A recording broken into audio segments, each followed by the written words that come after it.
Hello dear friends, मैं doctor कांचन दुरुक्कर। मैं स्त्री रोग तज्ञ और टेस्ट बेबी कंसल्टेंट हूँ और पिछले 10 वर्ष से पुणे में कार्यरत हूँ।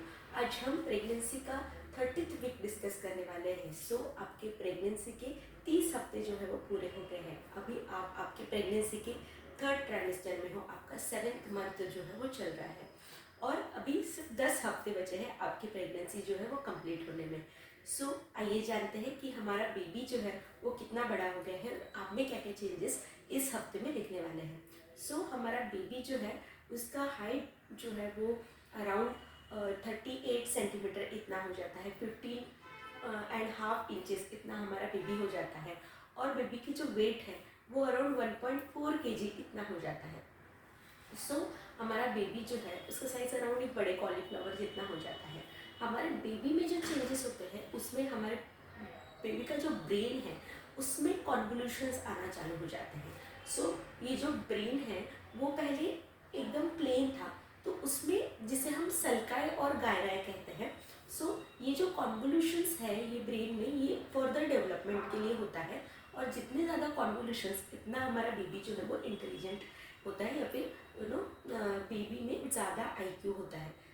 सल्काए और गायराए जो है वो अभी 30 वीक्स के आगे बेबी में डेवलप होना चालू हो गए हैं। फिंगर नेल्स भी बेबी में अभी डेवलप होना चालू हो गया है। जो लैनिगो हेयर्स थे, मतलब कि सॉफ्ट हेयर्स हमारे बेबी को जो थे वो अभी धीरे धीरे डिसअपियर होना चालू हो गया है। बेबी की लंग मैच्योरिटी जो है वो अभी चल रही है।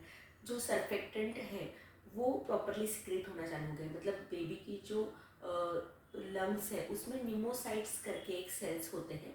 ये सेल्स जो है वो सर्फेक्टेंट सिक्रेट करते हैं और इससे लंग मैच्योरिटी होने में मदद होती है। तो ये सर्फेक्टेंट जो है वो सिक्रेट होना चालू हो गया है। उसके अलावा जो बेबी में बोन मैरो जो होता है, मतलब कि जो हड्डियाँ होती है बेबी की, उसमें बीच में जो सब्सटेंस रहता है उसको हम बोन मैरो कहते हैं। तो ये जो बोन मैरो है ये अभी रेड ब्लड सेल सिक्रेट करना चालू कर दिया है। ये जो लाल रक्त पेशी है ये इन्हें हम रेड ब्लड सेल्स कहते हैं। तो ये जो लाल रक्त पेशी है ये पूरी तरीके से अभी बोन मैरो जो है वो सिक्रेट करता है। पहले ये जो लाल रक्त पेशी है जिसे हम हेमेटोपोइसिस भी कहते हैं, तो ये पहले लीवर में और स्प्लीन में हो रहा था, लेकिन अब ये जो हेमेटोपोइसिस है ये पूरी तरीके से बोन मैरो में ही हो रहा है, जो कि एक अडल्ट चेंज है, मतलब कि ये हमारा बेबी बड़ा होने का एक साइन होता है। उसके अलावा बेबी का जो नर्वस सिस्टम का डेवलपमेंट है वो भी आगे आगे हो रहा है और बेबी में जो रिफ्लेक्सेस है वो अभी और भी स्ट्रॉन्ग हो रहे हैं। बेबी में जो सकिंग और स्वालिंग है वो भी अभी प्रॉपरली हो रहा है। बेबी जो है वो एमनियोटिक फ्लूइड गर्भजल जो है उसको स्वालो करता है। बेबी में टेस्ट सेंसेशन जो है वो काफ़ी स्ट्रॉन्ग हो गया है, तो बेबी में टेस्ट बर्ड जो है वो आ गए हैं। ये सारे जो चेंजेस हैं हमारे बेबी में आ गए हैं। अभी ये हमारे बेबी में चेंजेस थे। अब जानेंगे कि मदर में क्या क्या चेंजेस होते हैं। हमारी मदर्स जो है उनका जो वेट गेन है वो अराउंड 7 to 8 kgs तक या फिर कभी कभी डिपेंड करता है, लेकिन अराउंड 8 kgs तक बेबी मदर्स का वेट गेन हो जाता है। अब हम जो गर्भाशय है वो जो अम्बिलिकस है उससे एक 7 इंचेस तक ऊपर आ गया है।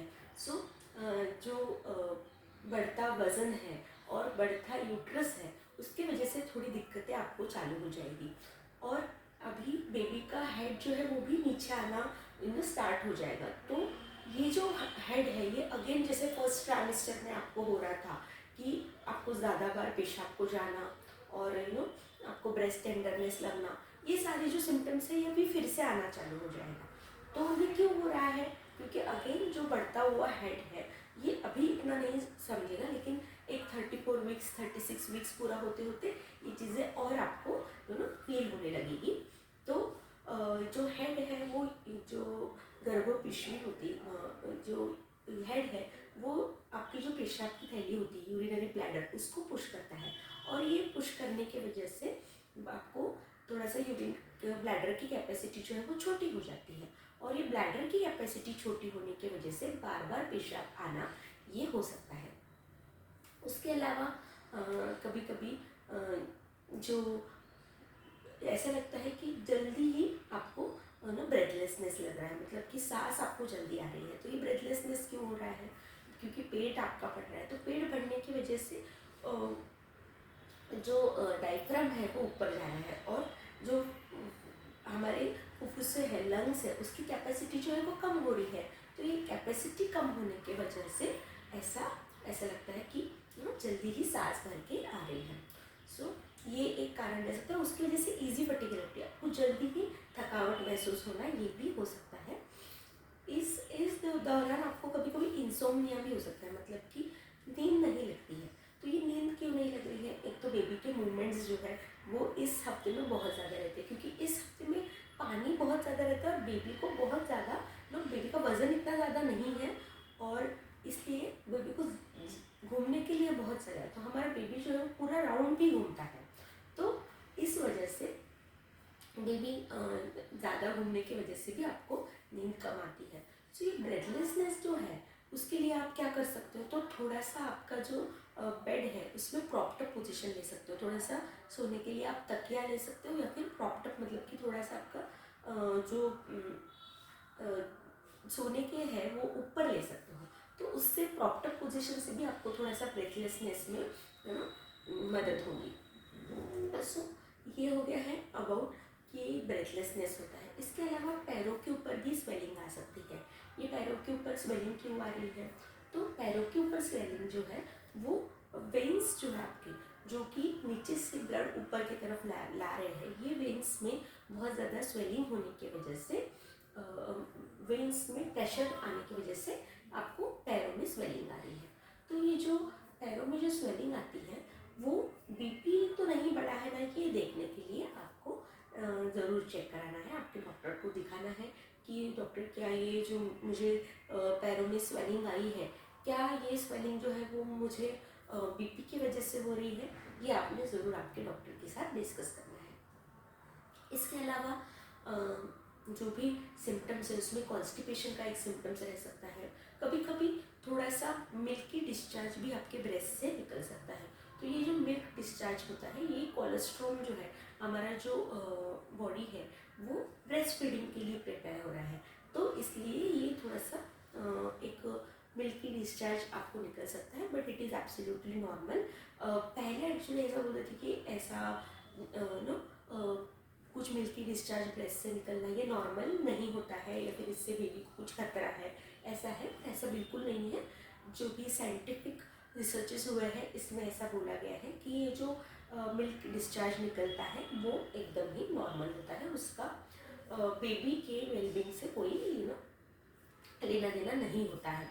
सो कॉन्स्टिपेशन एक मैंने बोला। इसके बाद हार्टबर्न्स भी थोड़ा बढ़ जाएंगे आपके, क्योंकि गर्भाशय जो है ऊपर आ रहा है, ये गर्भाशय ऊपर आ रहा है तो उसकी वजह से क्या हो रहा है कि जो स्टमक है वो थोड़ा सा प्रेस हो रहा है। तो स्टमक प्रेस हो रहा है ये गर्भाशय की वजह से, उसकी वजह से जो एसिड है वो ईसोफेगस में जा रहा है, और ये एसिड ईसोफेगस में जाने की वजह से फिर आपको एसिडिटी जैसा, या फिर आपको हार्टबर्न्स जिसे हम बोलते हैं वो फील हो सकता है। तो इसके लिए आप क्या कर सकते हो? तो थोड़ा सा स्पाइसी खाना आपने अवॉइड करना चाहिए। और अगर आप एक बार में ही पूरा खाना नहीं खा पा रहे हो तो अगेन फ्रीक्वेंट मील्स आपको लेने हैं। तो आप 2 बार अगर डिनर और ये नहीं ले पा रहे हो तो आप ब्रेकफास्ट, फिर थोड़ा सा लंच, फिर थोड़ा सा आपने ऐसे करके आपके फ्रीक्वेंट मील्स अगर आप लेते हैं, स्मॉल फ्रीक्वेंट मील्स जिसे हम बोलते हो, तो ऐसा लेने से आपको ये जो गैस्ट्राइटिस का प्रॉब्लम है वो थोड़ा सा कम हो सकता है। और अगेन थोड़ा सा चेंजेस आपको करने हैं। ऑयली चीज़ें, स्पाइसी चीज़ें ये आपने अवॉइड करनी है। और बहुत सारा फाइबर जो है वो आपने लेना है, जैसे कि सैलेड्स हो गया, वेजिटेबल हो गया है, इसके द्वारा आपको बहुत सारा फाइबर मिलने वाला है, तो ये आपने लेना है। कभी कभी आयरन का भी इंटॉलरेंस होता है, इसकी वजह से भी गैस्ट्राइटिस होता है। मतलब जो भी आयरन टैबलेट आप ले रहे हो तो ये टैबलेट आपको टॉलरेट नहीं हो रही है, तो उसकी वजह से भी गैस्ट्राइटिस होता है। तो उसके लिए आपने ये जो आयरन टैबलेट है उसका जो साल्ट है, जैसे हम फेरस सल्फेट या फिर फेरस फ्यूमरेट या फिर फेरिक सल्फेट, ऐसे जो साल्ट्स हैं ये साल्ट आपने कंज्यूम करना है। तो चेंज ऑफ साल्ट्स करके भी आपको थोड़ा सा रिलीफ मिल सकता है। जो आयरन टैबलेट्स के सिम्टम्स आपको हो रहे हैं, बहुत बार हमने देखा है कि अगर आयरन से तकलीफ हो रही है तो पेशेंट्स जो है वो आयरन लेना ही बंद कर देते हैं, पर ऐसा नहीं है। आपने ज़रूर आयरन जो है वो लेना है, क्योंकि आपको और आपके बेबी को दोनों को आयरन की, कैल्शियम की और एक्स्ट्रा प्रोटीन की ज़रूरत है। तो आपने ये आयरन और कैल्शियम के टैबलेट्स ज़रूर लेना है। अगर आपका HB कम है तो कभी कभी ये आयरन टैबलेट्स जो है वो आपको दिन में 2 बार भी लेना पड़ता है। वार्निंग साइन सिम्टम्स के ऊपर ज़रूर आपने ध्यान देना है।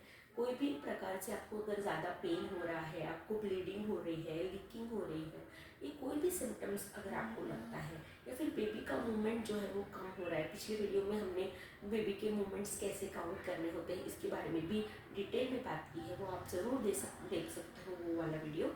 तो बेबी के मूवमेंट कैसे काउंट करने हैं ये आपने अगर बेबी के मूवमेंट कम है तो ये सारे वार्निंग साइन सिम्टम आपने ध्यान रखने हैं।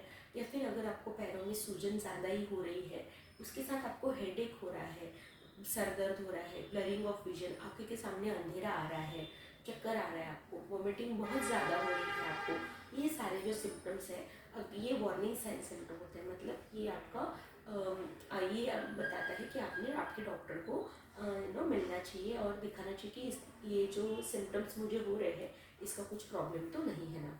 USG विद डॉपलर आपने ज़रूर कराना चाहिए। एक इसमें हम बेबी का ब्लड फ्लो जो है, मतलब बेबी को जो ब्लड फ्लो मदर से जाता है वो बराबर है कि नहीं ये देखते हैं। तो एक USG विद डॉपलर आपने ज़रूर कराना चाहिए। इसमें हम लोग हेड का साइज़ देखते हैं, बेबी का वेट जो है वो कितना हो गया है ये देखते हैं, मदर से बेबी को ब्लड फ्लो बराबर जा रहा है कि नहीं ये देखते हैं, जिसे हम डॉपलर कहते हैं। उसके अलावा हम प्लासेंटा का पोजीशन देखते हैं।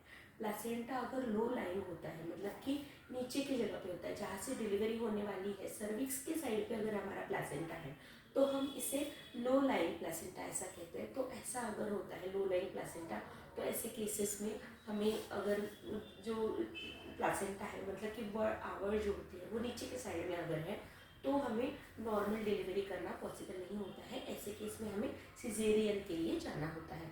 सो आपके डॉक्टर से ये सारी चीज़ें भी आपने डिस्कस करनी चाहिए कि मैडम मेरा नॉर्मल डिलीवरी होने का चांसेस है नहीं है, क्या प्रॉब्लम्स हो सकते हैं, क्या नहीं प्रॉब्लम्स हो सकते हैं, और अगर नॉर्मल डिलीवरी कराना है तो क्या क्या ANC एक्सरसाइजेज मैंने करने चाहिए, और क्या ANC एक्सरसाइजेज मेरे लिए अलाउड है, और क्या क्या डाइट, अपने डाइट के बारे में हम यहाँ इन वीडियोज़ में बताते ही रहते हैं।